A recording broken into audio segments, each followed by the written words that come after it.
She waited until our wedding to make a huge announcement. But her husband's jaw-dropping reveal turned her moment into the most humiliating scene we've ever witnessed. You ever walk into a room and feel someone hate you on sight? That's what it was like the first time I met Ryan's sister, Tara. I'm Lila, 24, and I've been with Ryan for 4 years now. He's everything to me. Kind, driven, gentle in ways I didn't know men could be. But his family, let's just say it wasn't all love and light.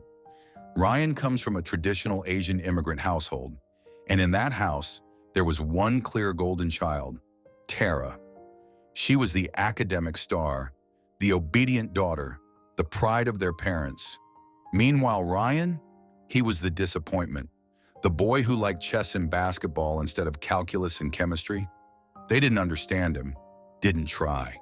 His whole childhood was a tug-of-war between what he loved and what they wanted him to be. When I met Ryan in college, I was instantly drawn to that quiet resilience in him. He didn't talk much about his family at first, but I learned quickly how deep those wounds went. And when he finally brought me home to meet his parents, I was ready for cold shoulders. But instead, they loved me. I'm not saying that to brag, I just happened to tick their boxes. I'm in STEM, I had scholarships, I speak 3 languages. And suddenly the son they'd once ignored was now someone they wanted to show off. Because of me. You can imagine how well that went over with Tara. She showed up late to the dinner we were invited to. I'd never met her before. Ryan hadn't even told me much, except that she was complicated. She walked in, looked me up and down, smiled like she smelled something sour, and hugged me like I was a delicate vase she didn't want to touch. For the rest of dinner, she barely spoke to Ryan. Every compliment her parents gave me, Tara flipped into a critique. When I mentioned urban planning, she quipped, so you're responsible for all the ugly condo towers then? I laughed it off, but Ryan went dead quiet. I didn't know yet that this was the beginning of years of subtle sabotage. A few weeks later, I caught her watching my Instagram stories seconds after I posted them, without following me. I brushed it off as curiosity, but then she sent a message in the family group chat, a link. It was an old Facebook photo, me with an ex from high school. We were hugging, nothing scandalous, just teenagers being teenagers. Tara wrote, "Is this you? Might want to ask him to take it down. Not a great look now that you're trying to play the part of the perfect daughter-in-law." My hands were shaking. It wasn't the photo, it was the way she said it, like she'd been waiting for a chance to humiliate me. Before I could reply, Ryan jumped in. "Yeah, that's her. It's an old picture. I don't care, you stalking her ex's page is the only not great look here." She left the chat 5 minutes later, blocked me, unfollowed Ryan, didn't show up to his birthday dinner, just vanished, until she didn't. A year later, we found out she'd married some guy in Vegas. Nathan, 14 years older, divorced, wealthy. It came out that she'd been having an affair with him while he was still married. Once the divorce finalized, she eloped with him. Her parents were furious. She didn't tell them until it was done. Ryan didn't care. She'd been out of his life so long it barely registered. But then, out of nowhere, she reached out. A long, flowery message about how she was turning over a new leaf, wanted to apologize, wanted to make amends. She invited us to dinner. I didn't want to go. But Ryan, he still hoped for family. He wanted to believe she'd changed. So I said yes for him. Tara welcomed us like a hostess on a reality show. Perfect hair, perfectly timed jokes, perfect house. Nathan, her husband, gave us a tour of his ultra-modern bachelor pad turned family home. Smart mirrors, imported whiskey collection, a whole shelf of vintage watches. It all screamed new money pretending to be old money. But Tara, she was playing the reformed sister like she was auditioning for sainthood. She apologized, genuinely, or so I thought. Said marriage had changed her, that she saw now how jealousy had twisted her, that Ryan seemed stronger since meeting me. I thanked her. We all laughed, ate, talked about silly things. I let my guard down. Then came dessert. She asked if we wanted kids. Ryan and I looked at each other and laughed. Probably not, I said. We want to travel, build our careers. Tara blinked. Then she smiled, tight. That's a very selfish decision. The room went silent. She took a sip of wine and kept going. People who don't want kids just don't want to grow up. It's all me, me, me. The world doesn't revolve around your ambitions. I don't even remember what I said back. I was stunned. Ryan told her to knock it off. Nathan looked at her like he didn't recognize the woman beside him. We left soon after, no hugs. Ryan didn't speak to her again for months. We figured that was it, just Tara being Tara. But we were wrong, because she wasn't done. The day of our wedding, I didn't wake up nervous. I woke up ready. Ryan and I had been through so much together. The distance, the family drama, the silent wars fought behind smiles at dinner tables. But this day, this was our day, and nothing, no one, was going to ruin it, or so I thought. Everything was perfect at first. The venue, magical. A garden overlooking the Hudson, the flowers, the string quartet, the dress. It was exactly what I had dreamed of since I was a little girl, doodling veils in my notebooks. Ryan looked like something out of a movie, and when I walked down that aisle, his face was the only one I saw. But out of the corner of my eye, I spotted her, Tara, wearing a fitted pearlescent ivory gown that was way too close to white, hair blown out like she was the damn bride. And on her face, that smile, that slow, smug, tight-lipped smirk that said, "You didn't think I'd let you have this moment, did you?" I nudged Ryan at the altar and whispered, "Did you invite her?" He shook his head slightly. "Mom must have told her." I wasn't surprised. His parents still held out hope she'd one day be part of the family again. The ceremony went smoothly. No interruptions, no drama. We got through our vows, kissed, and walked back down the aisle hand in hand. I even let myself relax during the cocktail hour. Maybe she'd behave. Maybe she'd actually changed. Then the speeches started. Ryan's best man, my maid of honor, beautiful, tear-jerking, funny. Then the mic was passed to his mom. Sweet words, a toast. We clinked glasses. But before the mic could be returned to the DJ, Tara appeared, like a shadow sliding into the spotlight. She grabbed the mic. "Sorry, just a quick word from the favorite sibling," she chirped. My stomach dropped. Ryan tensed beside me, whispering, "She's not on the list." I gave a subtle nod to our day of coordinator, because I had prepared for this. I'd told her if Tara ever took the mic, cut the sound. And thank God she did. Tara kept talking, but all anyone could hear was silence. The DJ played soft music to cover the dead air. Guests looked around in confusion. Some laughed nervously. Tara's face twisted, realizing her moment was slipping. She stormed toward our table, still clutching the dead mic. "This wasn't how this was supposed to go," she snapped. "I deserve to be heard." And then she said it, loud, without a mic, enough for half the tent to hear, "I'm pregnant, and I thought maybe, just maybe, someone here would actually be happy for me." There was a beat of stunned silence. Then Nathan, her husband, stood up slowly, calm, measured. He took the microphone from the DJ booth. "I just want to say something real quick," he said, his voice echoing through the speakers. My heart hammered. Nathan turned to Tara. "Yes, you're pregnant. But let's be honest here, Tara. That baby's not mine." Gasps rippled across the room like shockwaves. Tara's face went white. Nathan reached into his suit pocket, pulled out a small manila envelope. "I hired a private investigator 2 months ago," he said. "Photos, videos, text messages. You've been cheating on me with a guy from your gym, a 23-year-old. I even met him. Nice kid. Naive." He tossed the envelope onto the sweetheart table. Tara didn't move. "You wanted the spotlight?" he said, voice cold. "You got it." Then he walked out of the tent, just like that. And Tara, she stood frozen for a second, and then snapped. "You all think you're so perfect," she screamed. "You think Lila's some angel? She's not. She manipulated this whole family. She made me look like the villain." She was pointing at me, eyes wild. I stood up slowly. "Tara," I said quietly, "go home." She lunged forward like she was going to slap the glass out of my hand, but Ryan was already on his feet.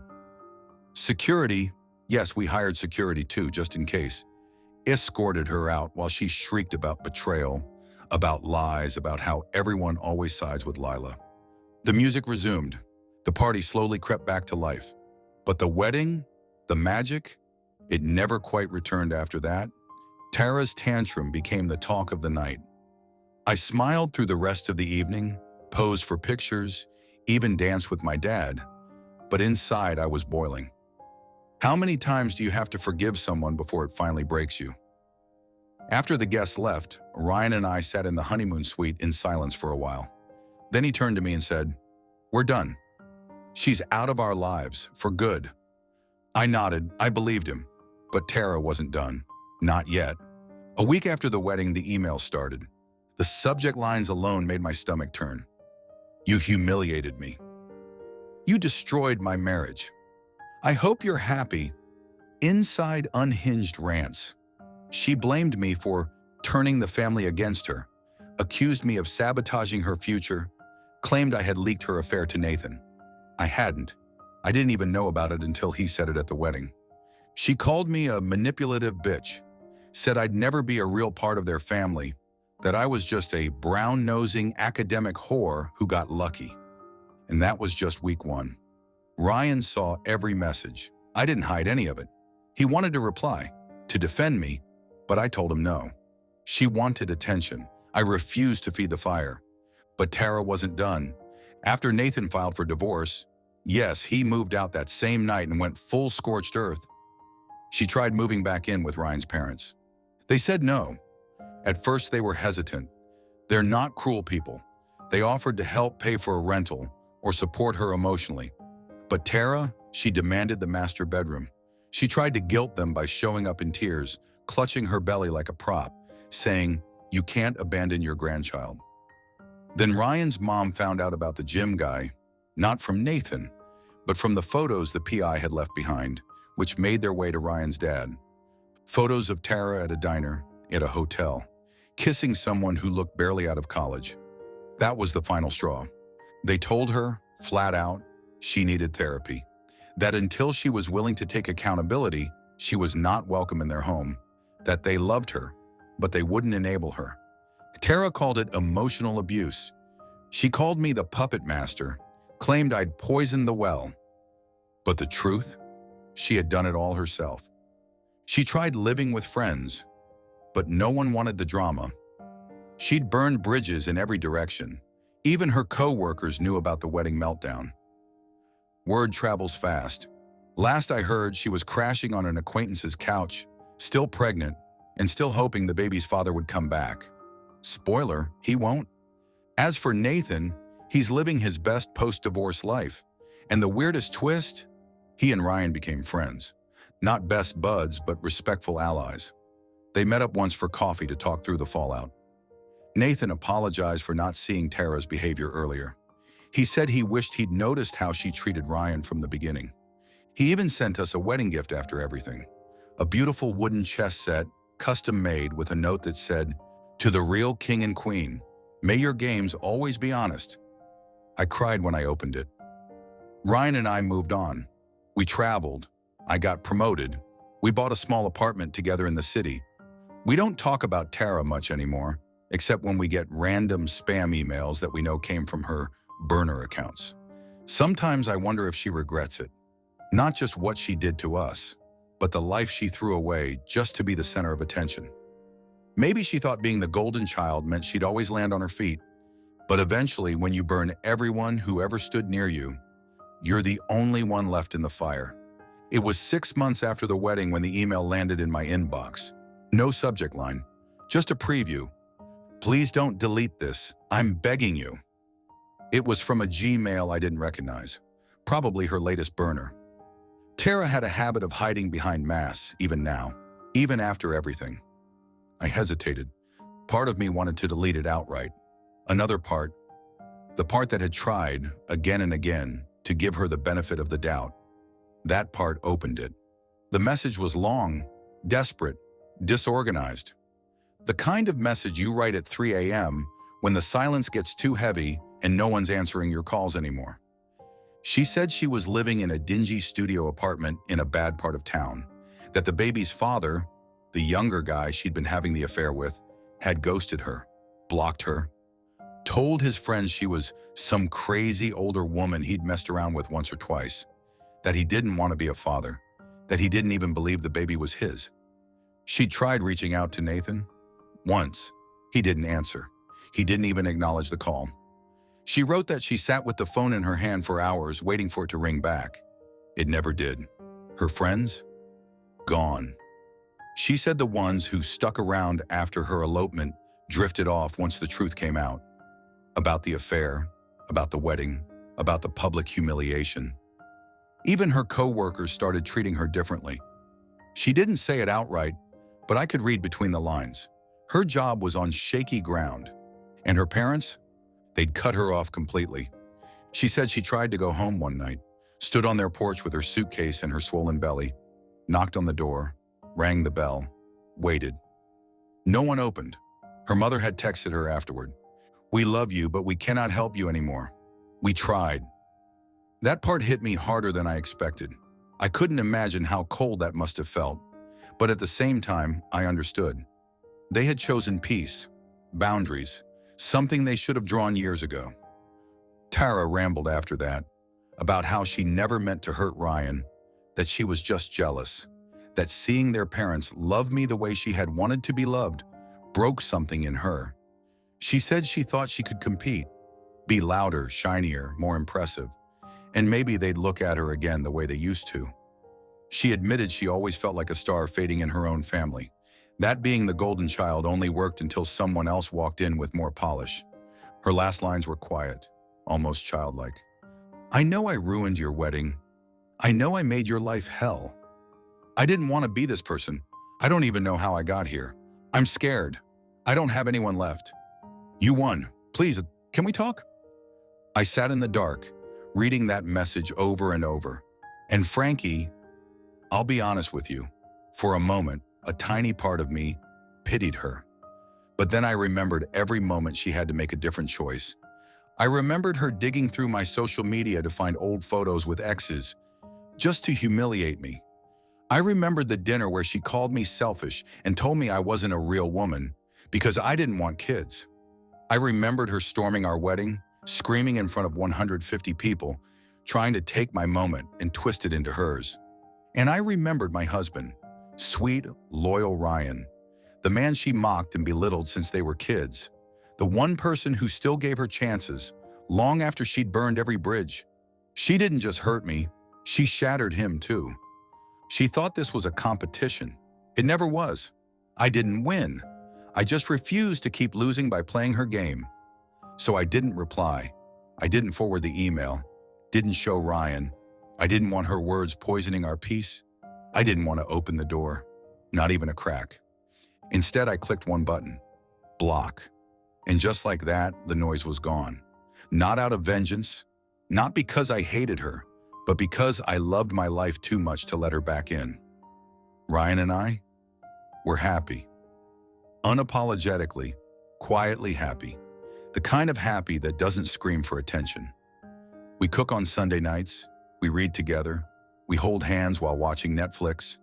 We argue about throw pillows. It's simple. It's ours. Sometimes people ask if I ever think about Tara, and the answer is, not really.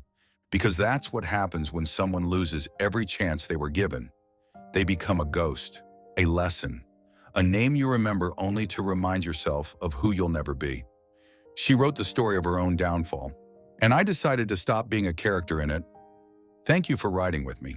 Some stories, they just need to be told to someone who'll really listen.